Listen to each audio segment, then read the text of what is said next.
All right. Assalamu alaikum. Peace be upon you all. I pray everyone is doing great. Shh, shh, shh. Let's go ahead and get started. Assalamu alaikum. I pray everyone is doing great. Thank you all very much for taking time out. I know a number of you, with, of course, our SoCal traffic, are probably on the way. But I want to thank you all very much for taking time out on this beautiful Friday evening with our Coffee with the Sheikh open QA session.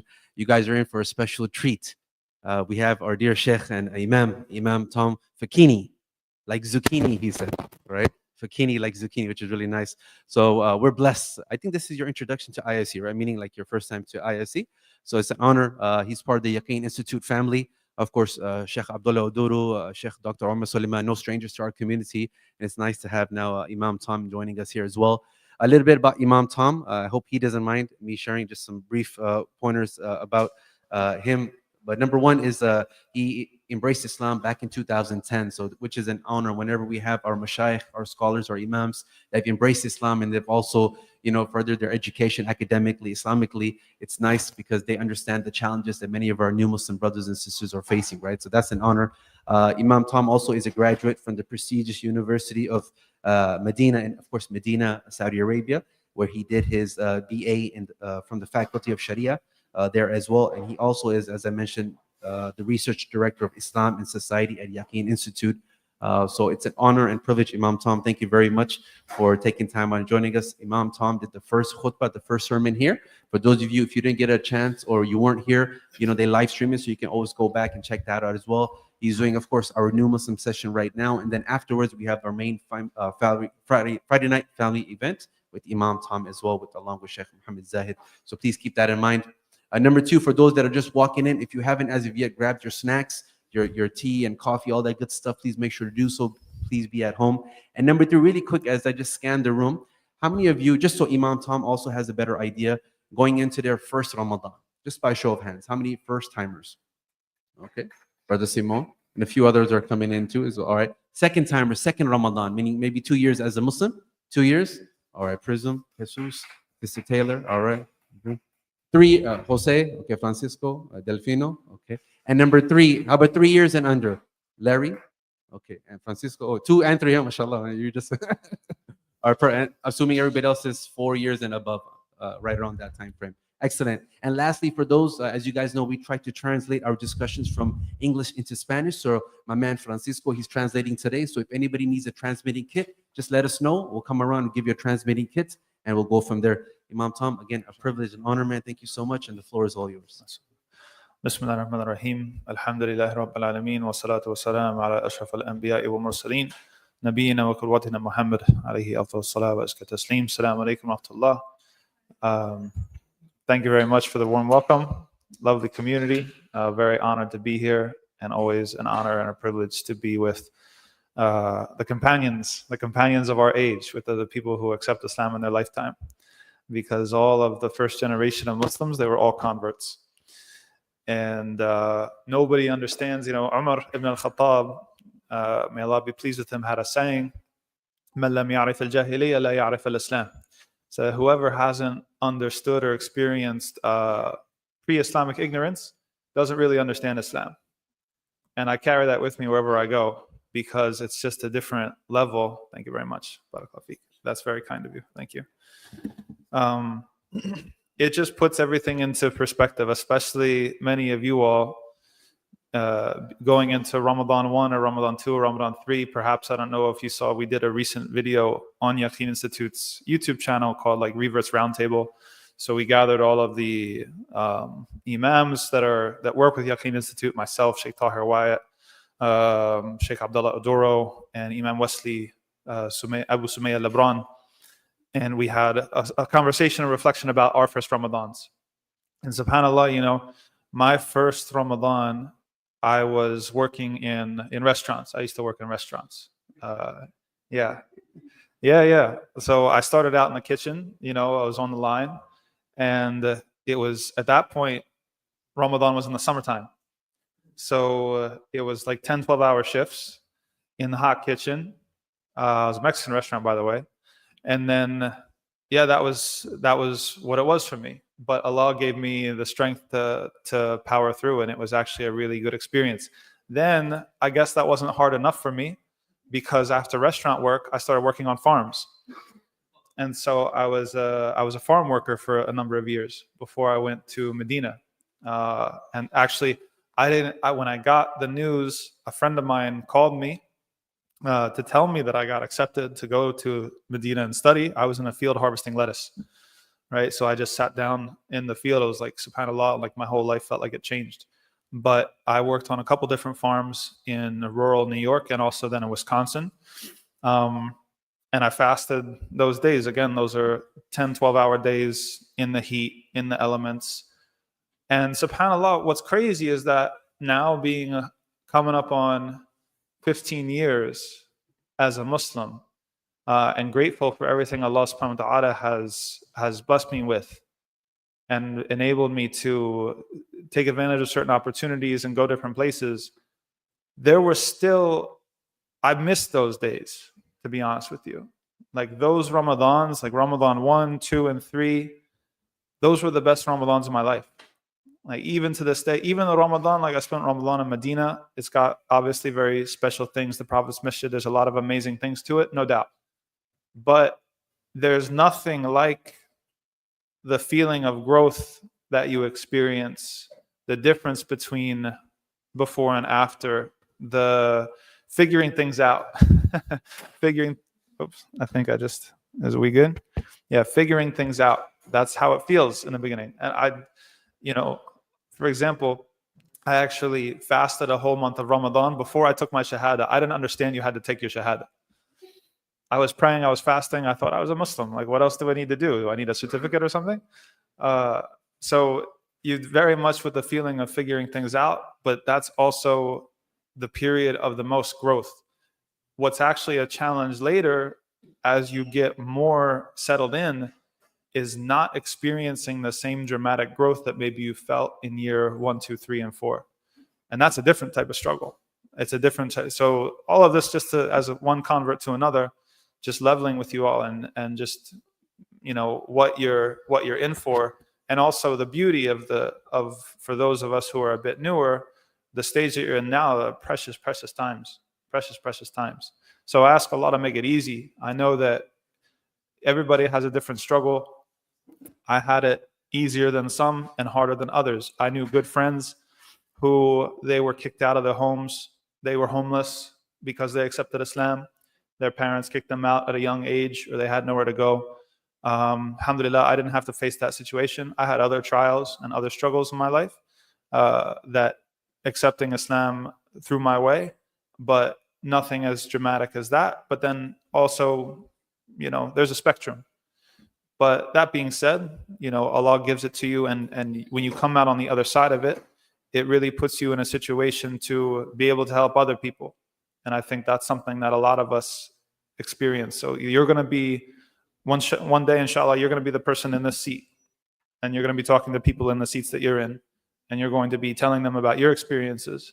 And they're going to be on 1 or 2 or 3 and you're going to have a lot to share with them and a lot to help them.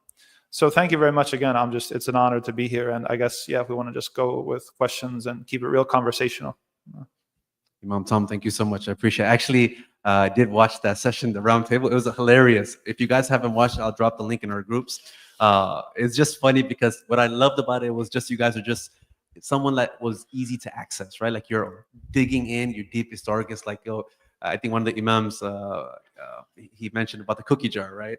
And he was hungry. He's like, look, I just went right into the cookie jar. Abu Sumaya, yeah. Right? Abu Sumaya, exactly. So, it was, alhamdulillah, all thanks to Allah. But again, brothers and sisters, particularly our brothers and sisters that are new to Islam, this is a great opportunity for you. Please don't hold back. Ask questions, particularly about Ramadan and so forth.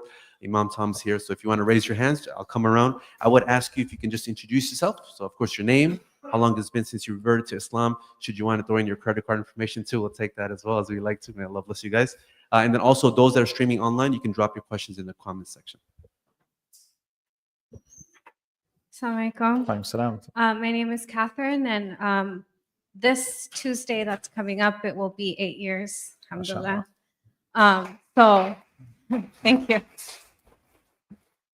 So, everything that you said, I completely related to. I almost cried because it's just so validating to hear what you're saying. Because after 8 years, I do find myself in that position. My first Ramadan was also in the summer. It was a 16-hour fast, but it was like one of the best Ramadans I've ever had. And it was during a time that I was actually struggling that first year. And even though I had taken Shahada, I still felt hesitant about whether or not I wanted to commit to the religion.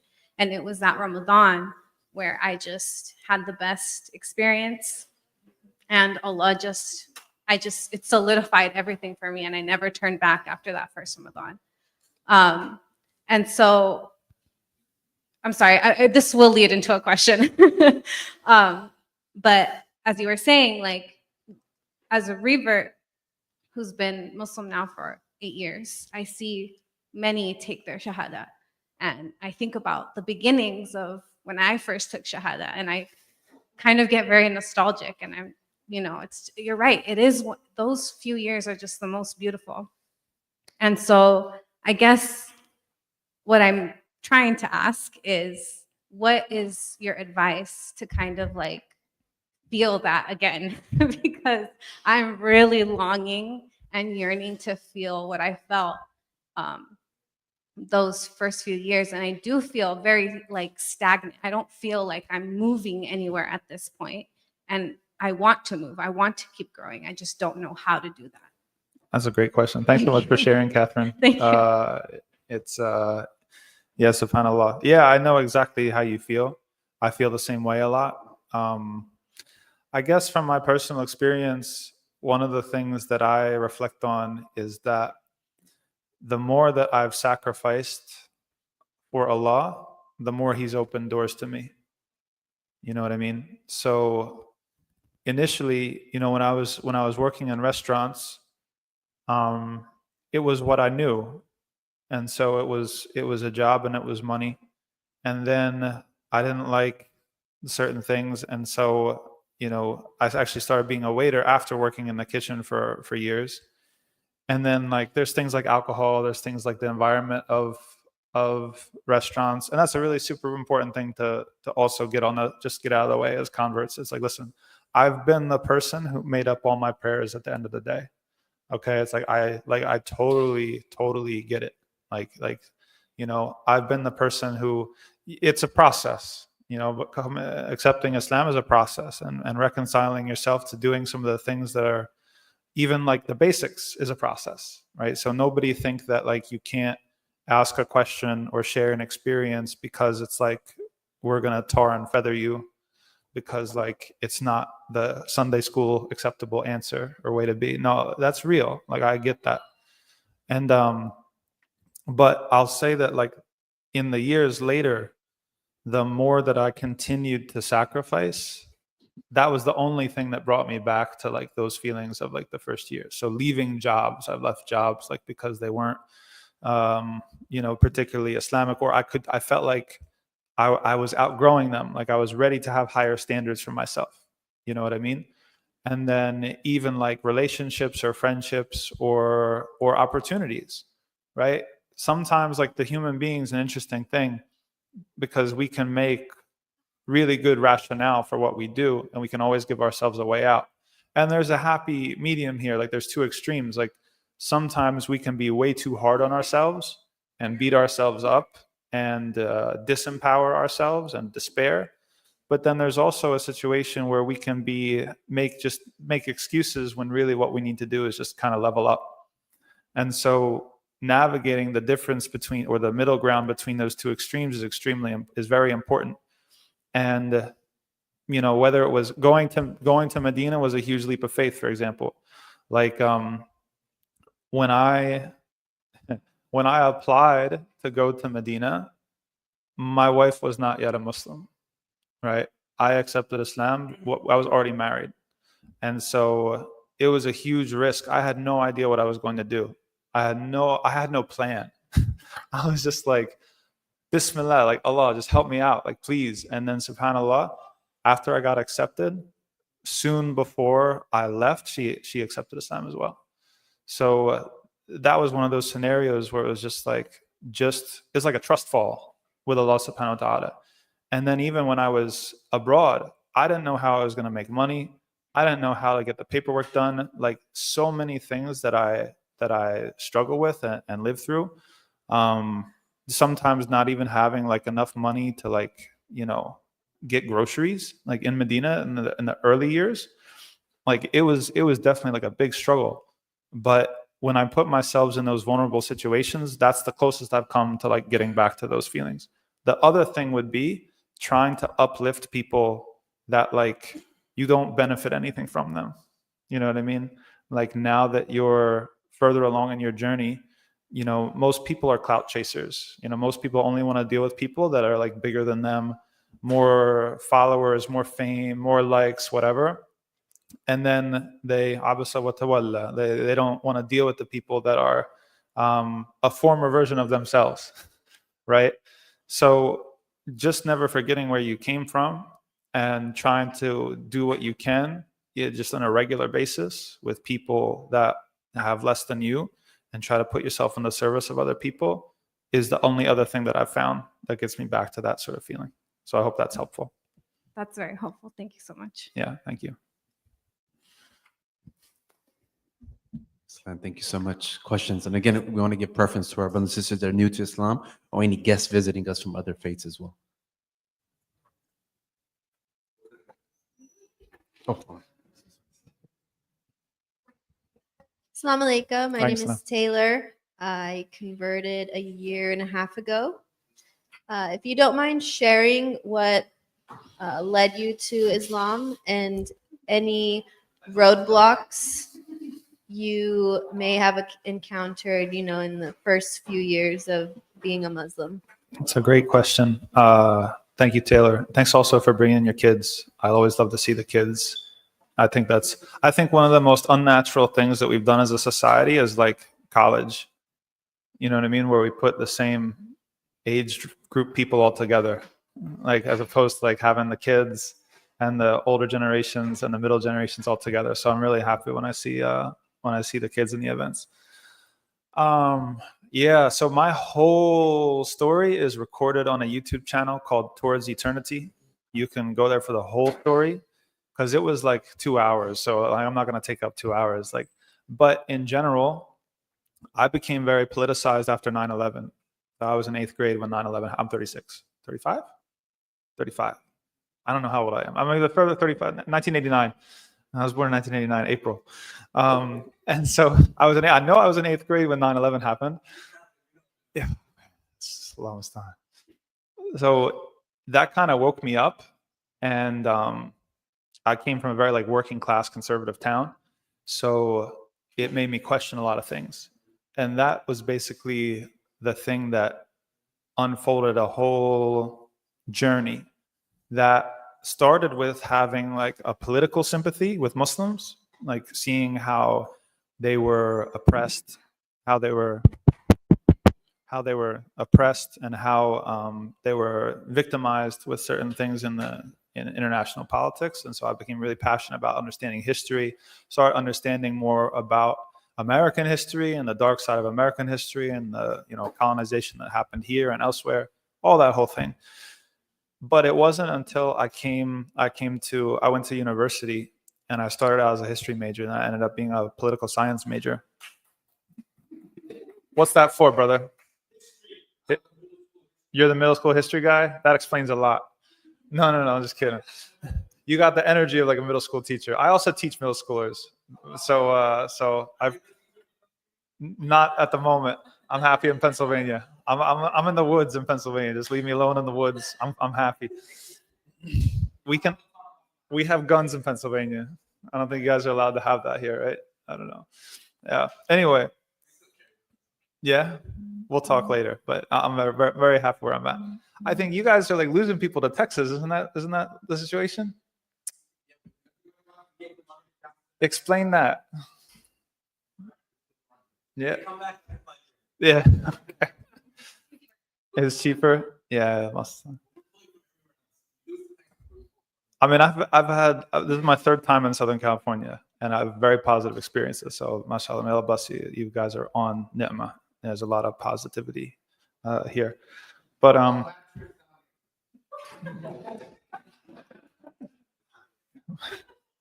your level of extroversion, brother, is alarming. I'm an introvert. It's like, that's like, mashallah, may Allah bless you and use you for good. That's all I can say. Everybody's, listen, one of my sheikhs in Medina used to say, al-haq muwazza'un baynana, is like everything's like dispersed among you, right? So it's like everybody's got a piece of the pie. Like everybody's got something that we all need.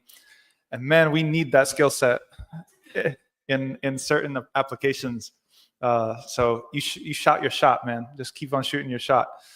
What were we even talking about? Yeah, okay. So when I was in university, I started like understanding more about Islam. And I think, so I was like a hardcore leftist. Like I was like an anarchist, and like I was into a lot of political movements and stuff like that, and organizing and protests and whatnot. And then I started to understand a little bit more. Like I had a very negative opinion of religion after my experience with Christianity. So I understood myself as an atheist for some years. And then when I guess, broadened my horizons, I started to understand that my negative understanding of religion was really just about Christianity. And it wasn't about all religion. And that kind of opened me to have some other experiences with I started to know a couple Muslims. I had a Muslim professor. And then I went abroad to Turkey. I studied in Turkey for half a year, and lived there in Istanbul, and that was amazing. It was an incredible experience. So that's the long and short of it. One of my critiques of Christianity when I was a young person, and I took religion very seriously as a young person, was that I always thought that Christians didn't do enough. I thought it was kind of wishy-washy. Just show up and sing songs once a week and call that worship. So I was ready for something more demanding. And then I think when the first time I understood that Muslims pray 5 times a day, I was just like, that makes sense. It's like, you should have to pray 5 times a day. Like that makes it feel like you're actually working for something. You know what I mean? And the fasting, I love the fasting. I thought that fasting was the coolest thing. I was just like, yeah, let's do it. Let's go. Like this is, I don't know. I was really, that was a void in me, I think, that got filled by Islam. But some of the obstacles, I guess, like, I don't know. I think that some of the obstacles were just social. Most of them had to do with relationships, right? And the different relationships that I had. I was also a musician before Islam. I played everything. Like I was into everything. I almost went to music school, actually. It was only sort of history and my interest in that stuff that took me a different route. But if not, I would have probably gone straight to music school or a conservatory or something like that. I was a performer. I had a repertoire. I would do concerts, classical, all these crazy things, even like ranchero. Like I played basso sexto. Like seriously, I had a lot of things like trumpet, bass guitar, basso sexto, voice, like all these different crazy things all mixed up. Yeah, there's some crazy stories about that. But anyway. Yeah, I shouldn't go down that road. Anyway, the point is that, so that was sort of like an adjustment for me. But it was something that I was ready to also grow past. But so those were a lot of the obstacles that I faced, I think, in the beginning. I think the biggest obstacle I think I faced was just uncertainty, because the way that especially America works, especially if you are on like the college track, is that there's like a conveyor belt that they set out for you, and you're supposed to do. This mic keeps on kicking out. Is it okay? Or is it just the mic? Is it me or is it the mic? As long as it's the mic, as long as I'm not doing something to it, I'm speaking too close.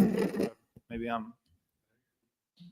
So if you're on that college track, it's like a conveyor belt, and you're expected to go from one thing to the next thing to the next thing, and you're not really supposed to get off. Right? I got off.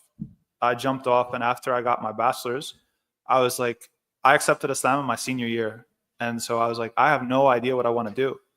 I don't really want to make another major move until I figure some things out.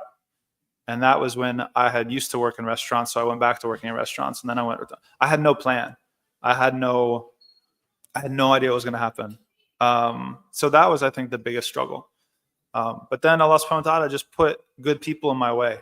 And that was really the biggest thing.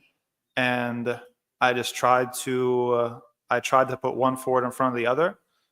And it wasn't like I was always doing the right thing, but I think I was always trying to do better. And then one thing led to another. I don't know if that is satisfactory as an answer, but may Allah bless you. Thank you.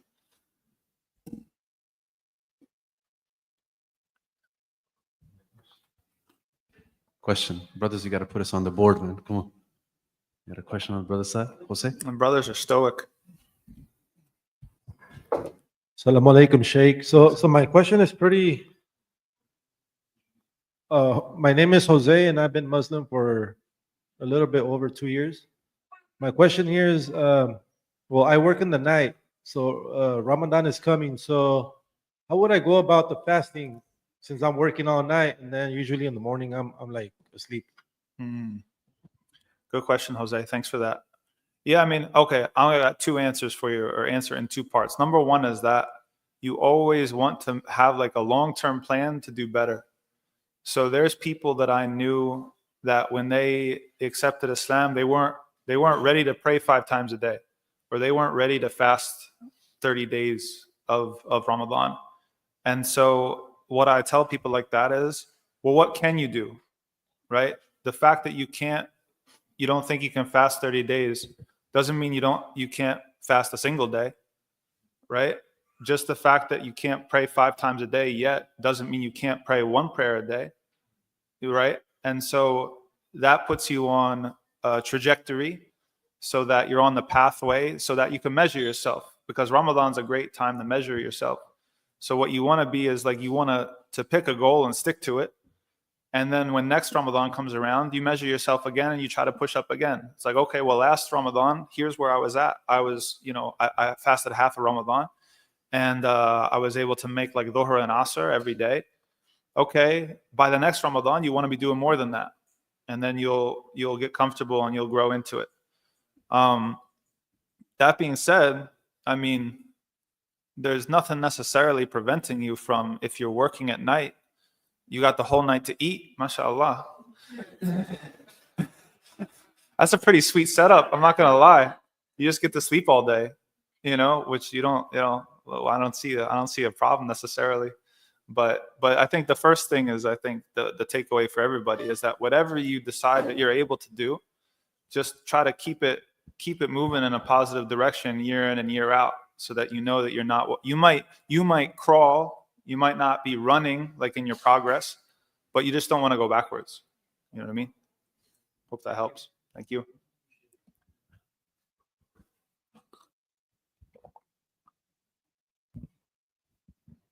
It's beautiful, man. Thank you, Imam Tom. Beautiful, man. Brothers, again, we want to give preference to our brothers and sisters that are new to Islam. So again, please don't feel shy. This is time to ask your questions. Francis? Oh. You guys are shy today. What's going on?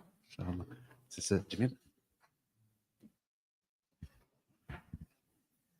Assalamu alaikum. I'm Jamila. I've been Muslim for about 4 years now.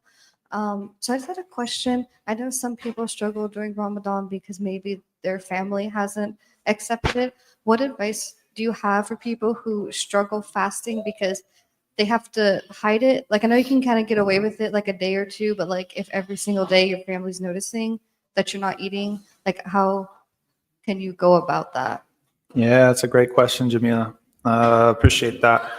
Is your situation one where you have like a really strong sense that if your family knew, they would really be like upset and you're in a vulnerable situation, or like, or is this just a general question? Is this a you question or a general question? It's a general question. Okay, so I guess I'll start with that. It's like everybody needs to assess their vulnerability and how they anticipate that their family is going to react.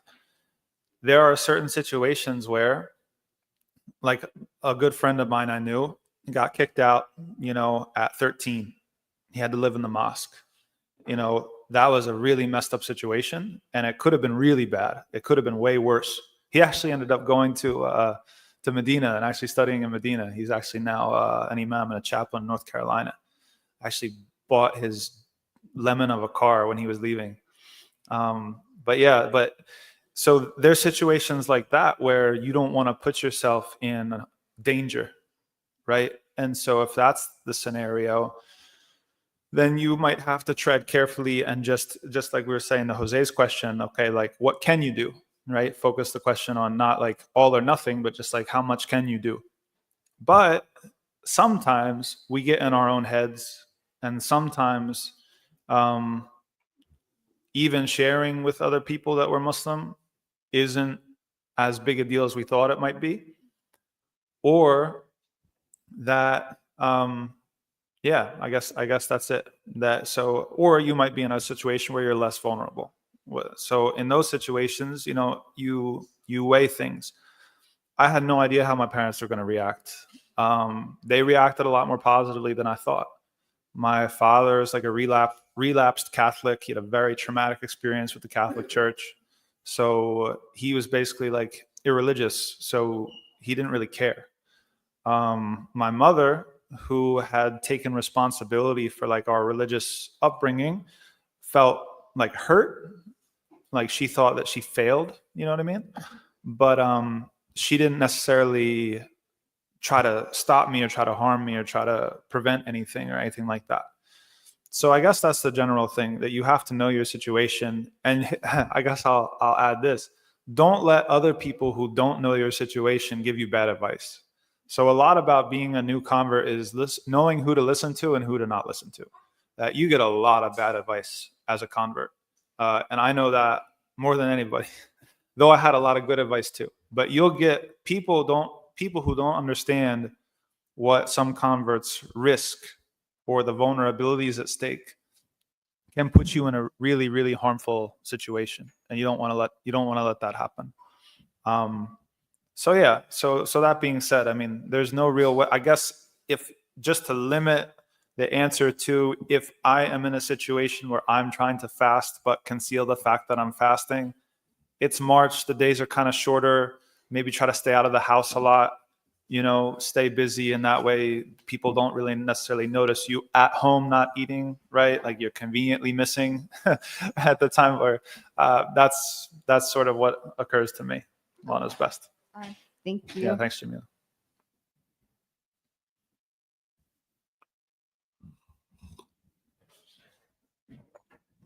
Sheikh, got a question here right up your alley.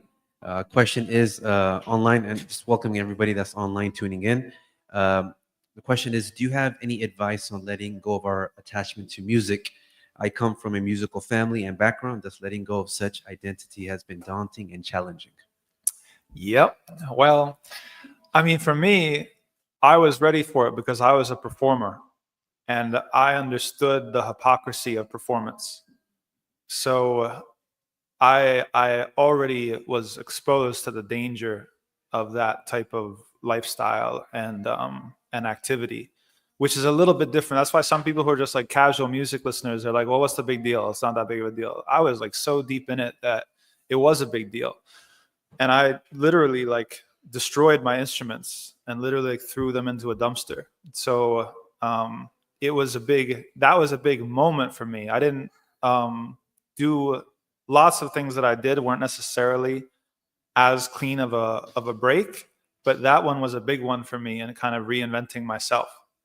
And that's something that is a concern for some people, that there are continuities between who you were and who you are now as a Muslim, and then there's discontinuities. There's breaks from who you were and who you're trying to be. And I knew that if I wanted to really try to go at the Quran, let's say, for example, that I could like make an excuse. I could find a way where it would be okay and I can listen to it and I'll clean up and I'll not listen to the bad stuff and I'll listen to the good stuff, right? I could find a rationale. And I'm just talking about me. I'm not trying to tell other people what to do, because I understand like it can be a complicated issue. But speaking from my own experience, I needed that clean break and to completely remove that possibility in order to apply myself to the Quran like I did. And what I ended up finding was that Allah subhanahu wa ta'ala, used all the skill that I had developed for music, and he applied it to the Quran, which was something I had never foreseen. So alhamdulillah, Allah made it, facilitated that for me. Studying the Quran, memorizing the Quran, being able to pronounce the Quran correctly with tajweed. I still had to study. I still had to, I have other humiliating experiences I could share about that journey. But some of the skill, Allah repurposed the skill set that I had for something new and better. And the only concern, or maybe one of the concerns, is that if you don't step away from some of the stuff that you used to be doing, you almost deprive yourself of the opportunity to allow Allah subhanahu wa ta'ala to put you in a different direction where you might be using the same skills in a very beautiful way, in a way that's more powerful, more beneficial to you and to those around you. And Allah knows best. I hope that answers it. Thank you so much, Imam Tom. Appreciate it. Questions? Again, just looking at time, we have about 7:07, maybe about 15 minutes or so. And then we'll have some announcements. And 7:30, we have the number 5 Isha prayer. Assalamu alaikum. My name is Jennifer. I've been Muslim for almost 2 months now. And so my question is about breaking your fast. Say it's like time to break your fast, but you're driving, or just like in the middle of something where you can't pray, like Maghrib. So is it okay to just wait, like to pray and then break your fast, or can you break your fast before praying as well? That's a great question, Jennifer. Thank you for asking. Absolutely, you can break your fast. You don't have to wait to pray to break your fast. And I used to do this in the restaurants. So I was on the floor waiting tables, and then time to break fast would come, and I'd be like, "Yo, watch my table for 1 second." I just go. I had some dates ready, and then I wouldn't get around to usually praying until after the dinner rush or whatever. So absolutely, that's perfectly fine. Thank you. Yep.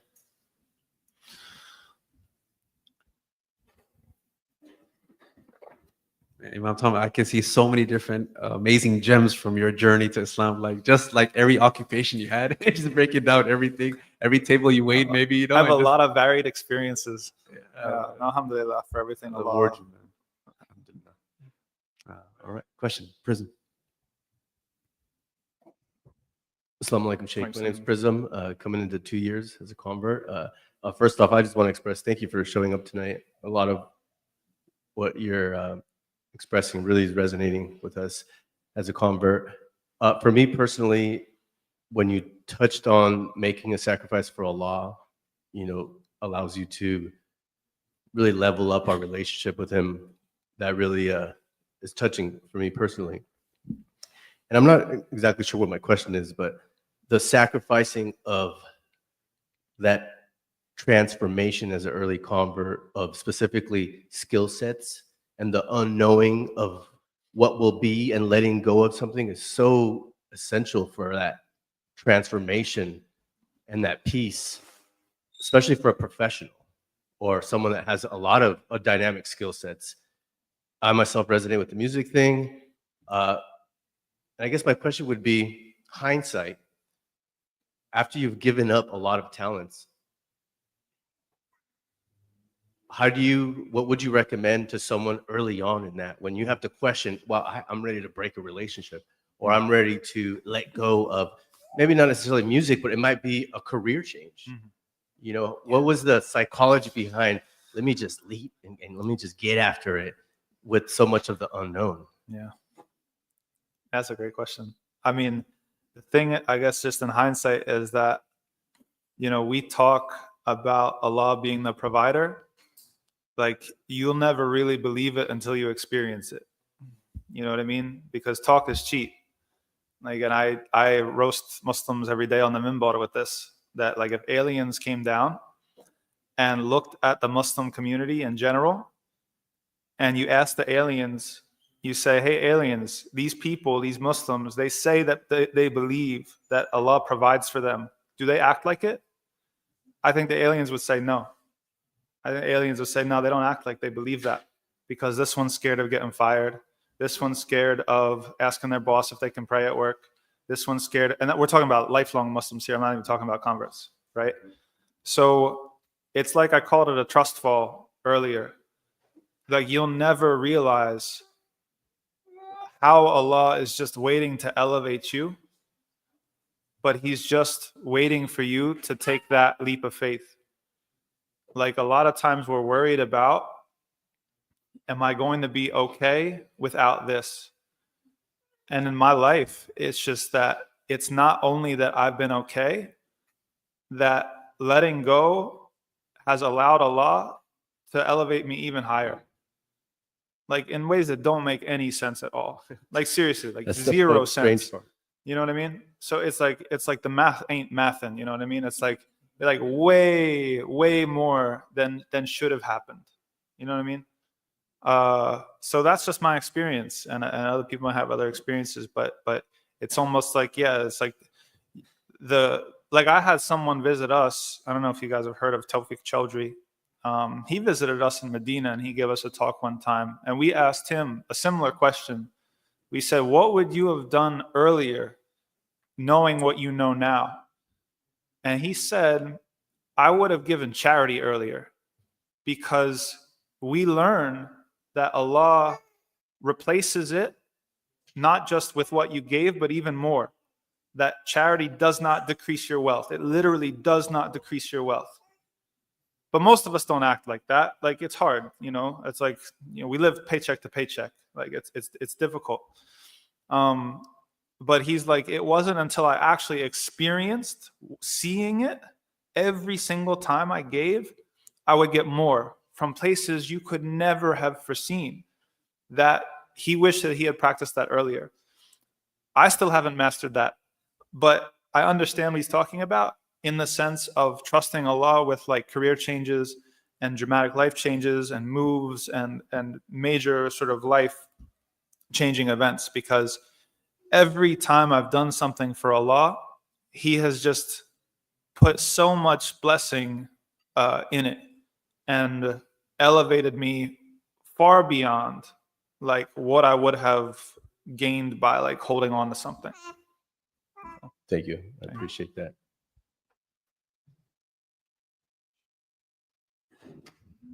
Thank you so much, man. You're just dropping gems, man. It's like when Sheikh Abdullah Oduru was You're here gonna as have to well. stop talking. No, this is amazing. No, you're man. gonna stop talking. I'm gonna bust your kneecaps. I do appreciate. I am from New You do. Jersey. I'm from New Jersey. You have Italian background. Yeah, that's correct? right. Yeah. No, because it reminds me of when Sheikh Abdullah Oduru was like almost in your Yeah. same position here, and just like him and the challenges of the tests he went through, and he can dig deep into his life and his journey to give back, you know. And so we greatly appreciate Man, it. I'll Thank you. accept. And I do like my kneecap, so I will stop right there. All right, so we have time for maybe one or two more questions, brothers and sisters. Anybody wants to help us wrap it up? Again, we can spend like 3-4 hours with our sheikh, but This is easy. inshallah, this is, somebody that haven't as Salisa, inshallah.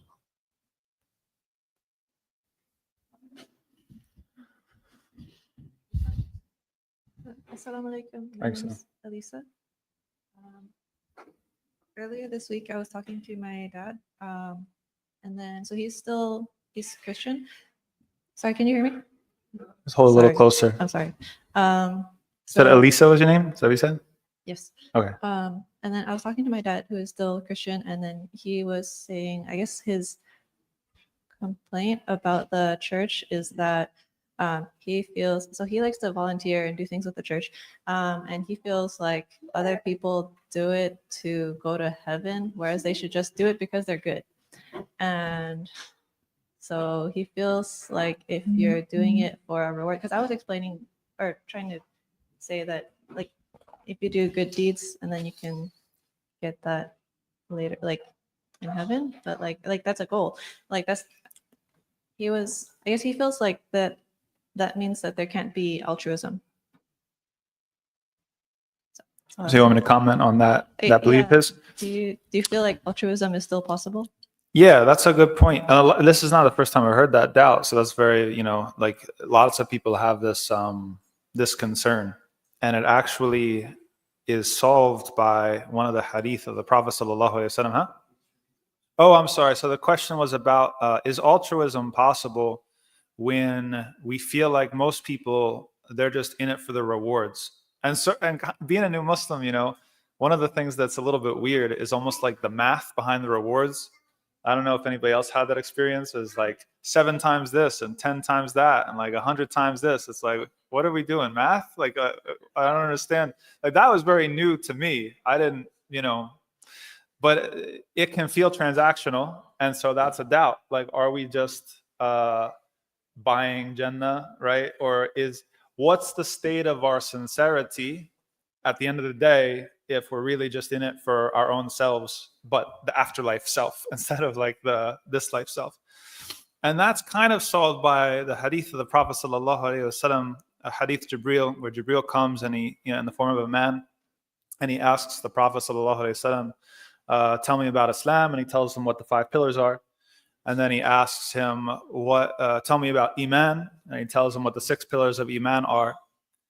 And then he asks him about ihsan, and the Prophet ﷺ says that ihsan, or like excellence, is worshiping Allah as if you see him. And if you can't do that, then knowing that he sees you. Okay? So this is a really important, I think, way out of this dilemma, because the ultimate goal, the highest intention, is to worship Allah subhanahu wa ta'ala purely out of love, purely out of gratitude for him and everything he does. That's the pinnacle. And if you go into some of the more like spiritual literature in Islam, you'll find all the scholars talking about this. That's the pinnacle. That's what everybody wants to reach. But Islam is a very practical religion, and you can't let perfect be the enemy of good, because humanity, if that was the only way to act right, was until you reach that level where you're just worshiping out of pure good, most people can't attain that. Most people can't make that. And so you need to have a carrot and a stick of some, you know, in some sort of manner of expression, or you need to have something that is close to people's understanding and close to what people know, which is why Allah subhanahu wa ta'ala, when he talks about Jannah and he talks about paradise in the Quran, it's all stuff that we know from here. Even though Jannah is not going to be like anything that we know, he talks about gardens and running water, and he talks about, you know, fruit and all these things. Well, the whole point is not that we just want to go to Jannah to eat fruit, right? That would be very a low aspiration. The ultimate purpose, the highest purpose, is that, and the best blessing of Jannah is to be in the presence of Allah subhanahu wa ta'ala and to have the satisfaction of having pleased our Lord. But most people, they need a little bit more help than that. And so the things that address that reroute their worldly desires, right? Like there was a guy, okay, so this is a good audience for this. This is a good audience for this. So there was a guy in a mosque in Philly, and he said, I can't wait to go to Jannah so I can smoke crack. And we were like, what do you say? Just like leave him, man, because, you know, it's better that he hoped for it in Jannah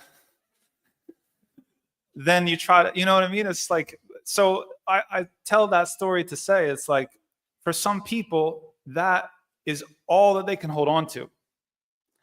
And that is what's stopping them from spreading corruption on earth, right? Which is a decent outcome. It's a decent scenario. It's not the best scenario, but it's preferable to the person being told you're only going to be able to whatever if you're at the highest point, the highest level of intentionality. And the guy's like, oh man, forget this. I'm just going to get mine here, right? We don't want that to happen. So I don't know if this answers your question, but do you want to follow up? Yeah. Could I? So I think I think like my understanding of like moral development was like when you're a kid, you do things because your parents told you what's right and wrong. So it's kind of because of what you're told, and then you get older, like maybe as a kid your parents told you to never lie, and then you get older and you find sometimes it's kinder to lie, or maybe like someone asks you, is my haircut nice, like that. So then, and if so I felt like, and then also like there's a quote by Arthur Schopenhauer that compassion is the basis of morality. So for me, like before, that was always like my gold standard of like morality, I guess compassion. So then how would I convince my dad that in Islam you can still have your morality or like your guidance on the basis of authority, but at the same time have compassion? Good. Some people never grow up, by the way, on that model. Like some people will die make their dying day not responding to anything but you have to be told, right? And Islam, I think part of it is that it's comprehensive enough that it accounts for all of those potentialities. When it comes to what morality is based in, if it's based in compassion, yes, it is, but what's the basis of that compassion? Why should people have compassion towards one another at all? And this is where materialism falls apart, right? Because if we're just apes, and if we just have self-interest, then someone over here says I should be compassionate because we're humans. Someone else says you're my competitor and I got to get mine. And there's no way to adjudicate between those two worldviews unless there's a God, unless there's an afterlife, unless there's a purpose to this creation. So it's very important that even the compassion, because compassion can be misplaced and compassion can actually be oppression. If, for example, you take somebody who is a serial killer or a serial abuser, right? And we come in with the Christian mentality of, we'll just turn the other cheek and forgive. That's oppression. Islam isn't for that, right? There are certain situations where to forgive is to perpetuate harm. And so even our compassion, it has to be the right type of compassion from the right source and motivation and within the right proportion, or yeah, I guess that's the right word for it.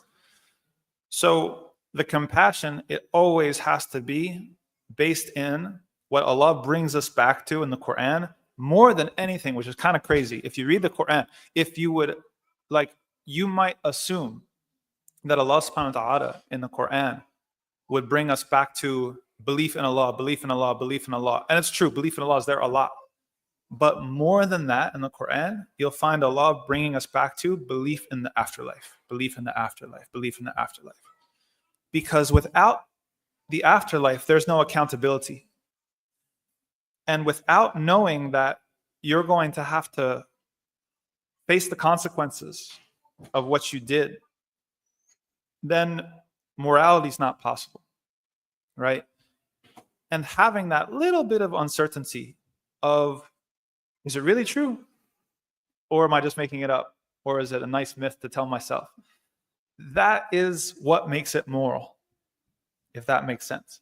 Because the people who are sincere, who want to do the right thing, they will strive to do the right thing, even with that little tiny doubt in the back of their mind that maybe it's not actually true.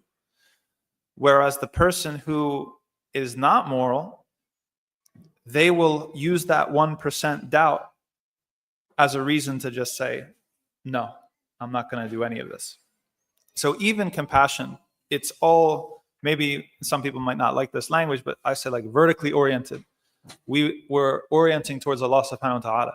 Why are we compassionate with other people? Is it because I get something out of it? Is it because I want to be, I used to work with this guy on the farm. He was a Buddhist. He was a white guy, but he was like a Buddhist.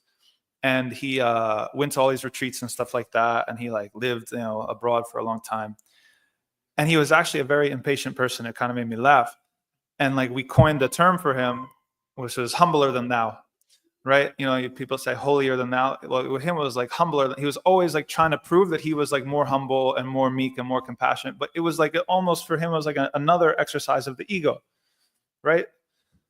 And some of the scholars of Islam have said you can show off in anything. Like you can show off in your fasting, you can show off in your prayer, you can show off in your poverty, you can show off in anything. People can find a way to show off in it. So even what's the motivation behind our compassion? The basis of compassion is that this is what pleases Allah subhanahu wa ta'ala. Is that this is how Allah subhanahu wa ta'ala wants us to act on earth.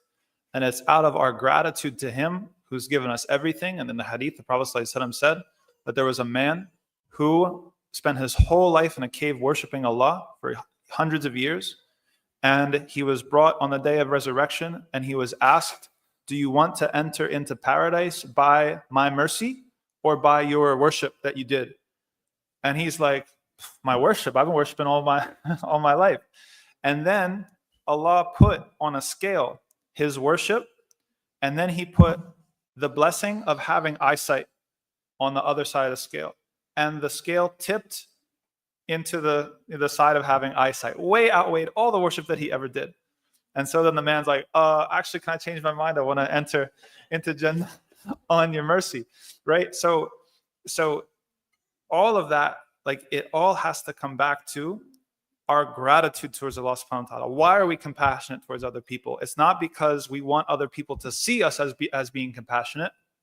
It's not because we want this identity as a compassionate person, or even, okay, like, you know, to get into Jannah, to get the fruits. That's an okay thing, but it's not the best.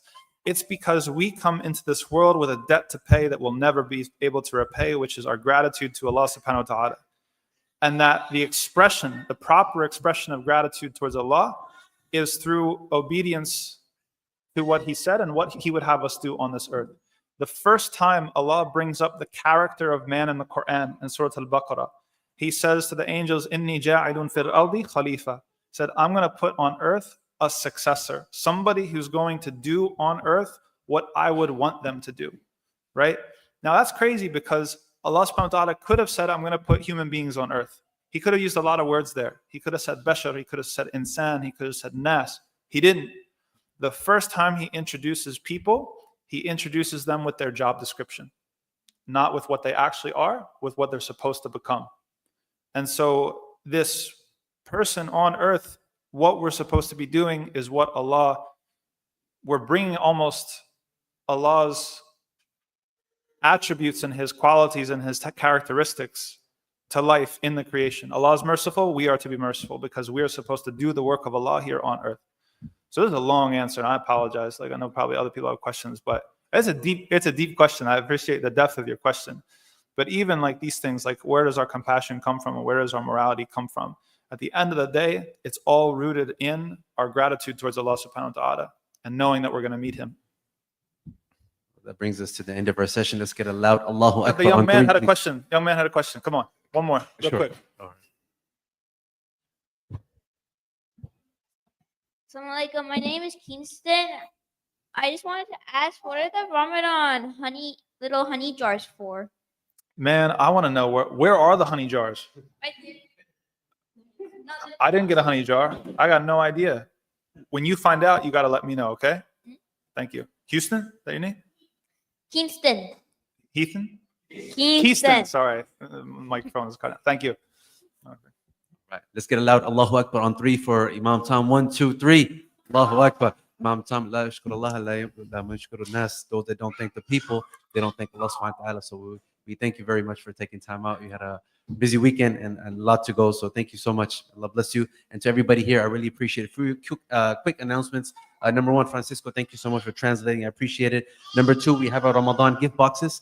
As we mentioned, this is a great subtle way of da'wah. Our hope is our community will purchase it and then give them as a gift to your non-Muslim neighbors, co-workers, family members, so forth. So Sister Sumaya is here. You can go ahead and purchase them there. And we'll be setting up outside as well. Of course, everything goes back to the Da'wah New Muslim program. Number 3, we have Imam Tom tonight as well, along with Sheikh Muhammad Zahid inside here. So we're going to pray Isha, number 5 prayer in a few minutes. Then we'll make our way back inside the NPR here. And then we're going to have a session with Imam Tom and Sheikh Muhammad. So please keep that in mind. And in front of you, everybody has a postcard. It says Fast with the Muslim.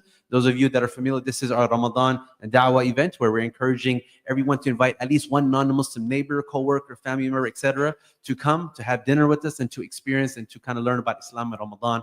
Many of us here, of course, have maybe family members that might not be Muslim. This is a great introduction of Islam to them. So please make sure that everyone registers every year. For the most part, we hit capacity, particularly the last few years. So please make sure you do that as well. And then, of course, don't forget about this coming Sunday, our new Muslim Islam 101 class. And then after prayer, if I can ask some of the brothers, particularly if you can come back, we got to put the tables away, but the chairs we'll keep for the session here tonight. And then, of course, we'll make our way inside. May Allah bless each and every one of you. Thank you all very much. Imam Tom, again, thank you so much. May Allah reward Thank you you, and bless everybody. you. Thank you. Assalamu Bye. alaikum. Thank you.